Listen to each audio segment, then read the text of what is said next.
Welcome to The Explainer. Today, we're diving deep into the hidden world of modern politics.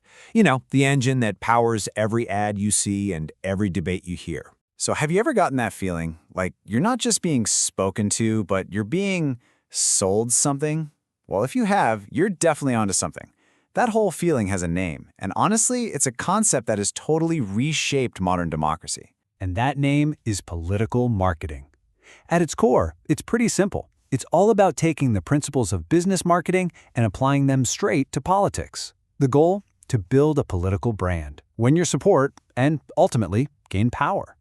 And to do that, it often means treating voters less like citizens and a little more like customers. Now, this idea isn't exactly brand new, but the way it's practiced has changed a lot.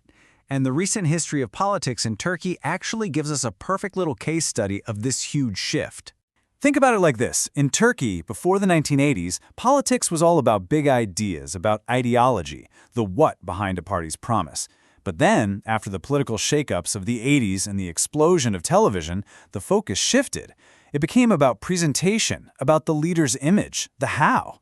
And today, well, today we're in a whole new phase, driven by the internet, where nonstop polling and social media data are fueling these super-personalized, up-to-the-minute campaign strategies.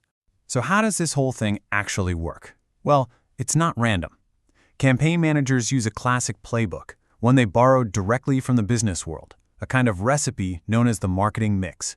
To really get it, we're going to break it down into its 4 main ingredients. Yep, this recipe has 4 key ingredients, famously called the 4 Ps. Understanding these is really the key to seeing how a modern campaign gets built from the ground up. So these 4 pillars are product, price, distribution, and promotion. Let's kick things off with the first P, the political product. First up, the product. Now, unlike a car or a phone, the political product is, well, it's complicated.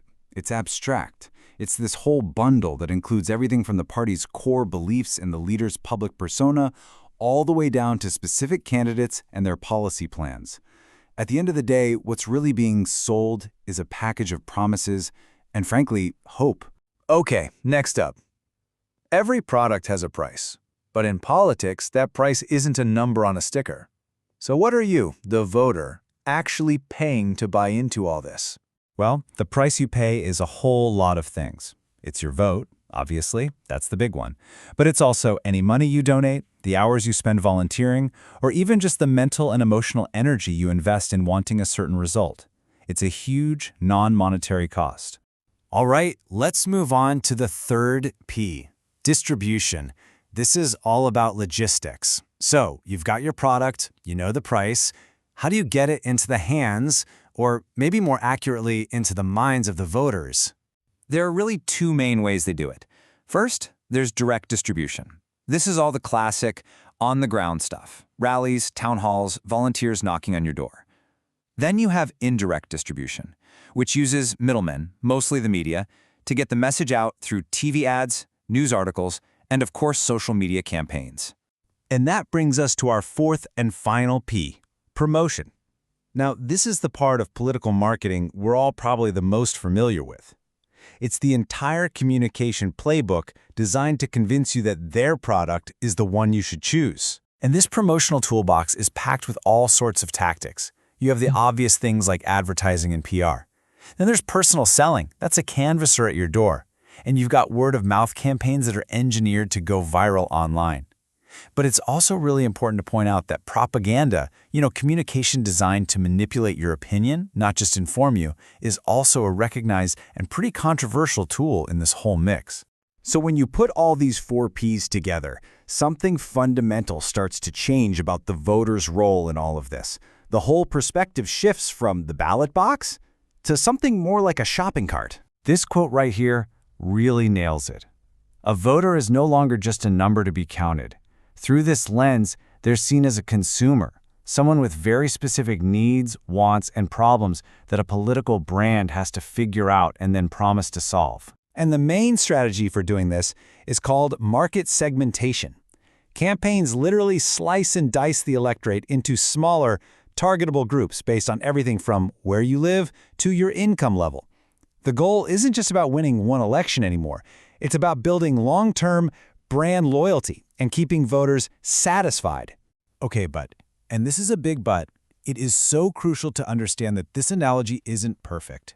If you push it too far, it gets really misleading, because politics is definitely not a supermarket.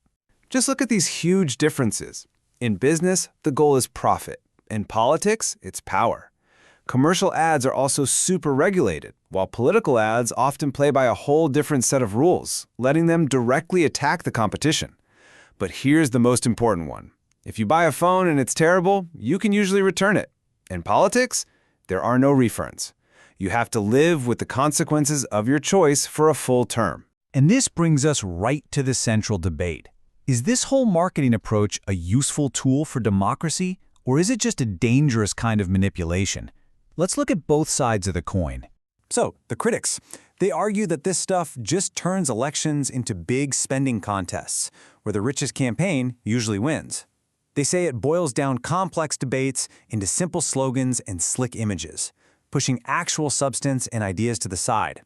And at its worst, it can be really manipulative and just encourages politicians to make short-term promises to win the next vote.